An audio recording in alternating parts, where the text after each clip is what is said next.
Base desenvolvida na primeira infância, de 0 a 6 anos, a educação básica vai padecer sempre da falta dessa infraestrutura intelectual e afetiva que é desenvolvida justamente nessa idade mais tenra, na primeiríssima infância, de 0 a 6 anos. Então, o foco hoje tem que ser principalmente nessa faixa etária, porque é a faixa etária que está mais desassistida. Uma das questões mais sérias que está atingindo a todos os brasileiros e a todos os municípios é a existência de vagas nas creches. É fundamental que o próximo presidente cumpra com a meta 20, mas a estratégia 10, para que sejam transferidos aos municípios os recursos para que eles possam cumprir, não é, com o desejo de todos, que é ter vaga nas creches para todos os brasileiros. Outras propostas têm relação à formação de professores de educação infantil, ou os educadores de educação infantil, que, embora haja uma demanda muito grande de efetivação da implantação da educação infantil, tanto creche como pré-escola, a gente vê que para a creche ainda há uma distância muito grande de quem executa o trabalho na ponta e a formação que é demandada. A proposta é o investimento numa política de educação integral que garanta apoio financeiro e apoio técnico a municípios e estados para implementação, para formulação, implementação e avaliação de políticas em todo o território nacional.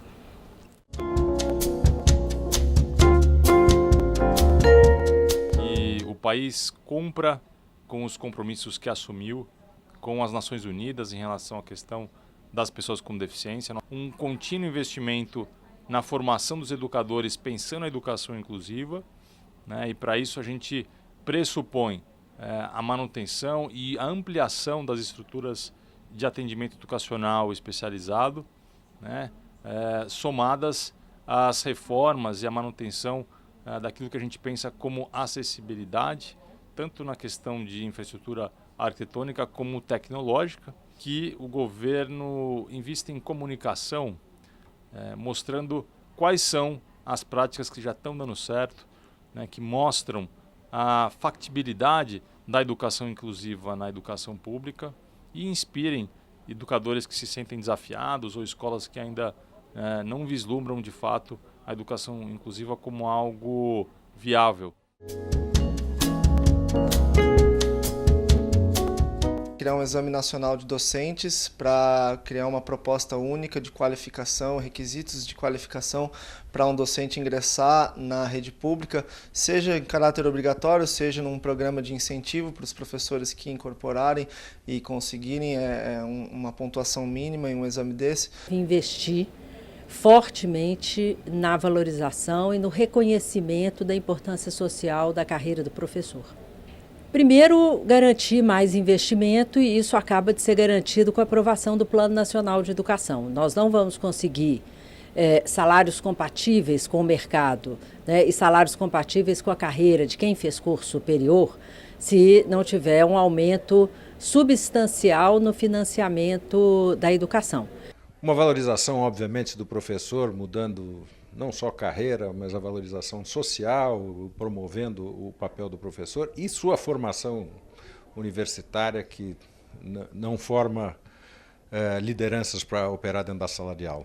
Que é imprescindível garantir o cumprimento da lei do piso, com 1/3 de horário para os professores terem formação em serviço, e que nas escolas tenha um coordenador pedagógico para que trabalhem com esses professores e ajudem na formação deles. Que os professores da rede tenham um trabalho de desenvolvimento onde haja uma flexibilização da carreira, para pessoas oriundas de outros setores poderem dar aula que sejam pertinentes como matemática, ciências. Utilizar a tecnologia para que a gente consiga escalar de maneira sustentável um tipo de residência didática e pedagógica, meio que criar laboratórios de experiências pedagógicas em que esses professores possam, dentro de sala de aula, de maneira imediata, praticar algum tipo de experiência pedagógica que ele possa ter criado sozinho ou com outros professores.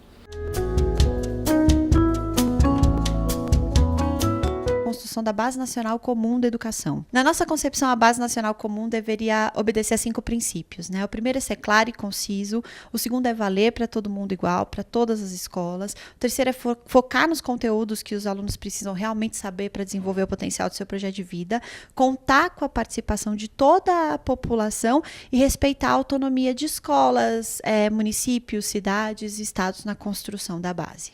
O Brasil tem uma diversidade muito grande, uma diversidade social, cultural, e escolas prioritárias em territórios muito vulneráveis precisam de políticas específicas para esses territórios. Então, o desenvolvimento de políticas específicas para os territórios vulneráveis é um desafio também bastante grande. É um investimento sóbrio sobre reforma do ensino. Tá? Reforma curricular, especificamente, dando conta de ter um núcleo comum de disciplinas e um núcleo eletivo, sobretudo, quando a gente está falando do ensino médio. Tem que repensar a reformulação do ensino médio, que o ensino médio, a audiência vem caindo e o ensino médio precisa ser repensado, ele precisa ser ajustado. Testar, validar, disseminar e incorporar a inovação educacional com escala nas escolas brasileiras, dada a dificuldade que muitas escolas têm em incorporar novas tecnologias no dia a dia do seu processo de ensinar. Então, uma das propostas é prover todo esse suporte, criar toda uma organização para que haja efetivamente essa incorporação das novas tecnologias e das novas tendências de ensino-aprendizagem dentro da sala de aula. O uso de plataforma adaptativa na formação dos alunos no dia a dia dentro da sala de aula. Então é oferecer avaliações diagnósticas onde o professor consegue acompanhar todo o ritmo do aprendizado desse aluno e que, ao mesmo tempo, o aluno consiga também acompanhar todo o seu itinerário formativo por meio de uma plataforma de uso em larga escala. Fomentar e apoiar o desenvolvimento do mercado interno de empreendedores que já estão pensando em soluções com tecnologia para as demandas reais das escolas. Incentivo fiscal para as empresas privadas investirem em algumas áreas de inovação de tecnologia educacional mesmo, em conjunto com escolas privadas. Por exemplo, laboratórios de pesquisa ou centro de pesquisas em centros de desenvolvimento infantil, formação de professores, desenvolvimento até de material pedagógico. Parceria com o setor privado, desenvolver técnicas de gestão, modelos de gestão que possam ser aplicados às unidades educacionais. A dedicação importante nas redes de ensino e no cotidiano das escolas à gestão, uma gestão orientada para resultados de aprendizagem. Criar um programa de incentivos a uma gestão profissionalizada dentro da educação, onde gestores educacionais, em especial diretores e coordenadores, tenham uma formação específica para isso, sejam selecionados por critérios relativamente técnicos e meritocráticos que qualifiquem eles para poder efetivamente exercer o papel deles como liderança dentro do ambiente escolar e de uma maneira mais efetiva e eficaz. Um grande desafio pensar num sistema nacional de educação, na cooperação entre os entes federados, no apoio aos municípios, mas também numa articulação com as secretarias estaduais de educação. A gente aposta que a adoção de tecnologias com foco no aprendizado é importante porque ela dá conta das nossas demandas em escala, uma vez que vários alunos ao mesmo tempo conseguem se beneficiar desses recursos ultra interessantes que estão por aí. A maioria das escolas ainda não tem um ambiente adequado para a adoção dessas tecnologias, seja do ponto de vista do laboratório de informática, mas principalmente em função da baixa qualidade da conectividade nas escolas. Então, esta é uma demanda urgente e que está totalmente na mão do governo federal deslanchar e fazer acontecer. O primeiro pilar é uma garantia de banda larga de qualidade em todas as escolas do país, para apoiar todo o sistema de aprendizado de blended learning. É que todas as instituições de ensino do país, públicas e privadas, tenham uma boa biblioteca viva, com acervo diversificado e um profissional habilitado a promover leitores e leituras e integrado com o projeto político-pedagógico da escola. A minha ideia de mudança para a educação do Brasil está diretamente relacionada com uma agenda que envolva a mobilização social, a participação das organizações sociais, como uma participação social ativa frente às questões da educação brasileira.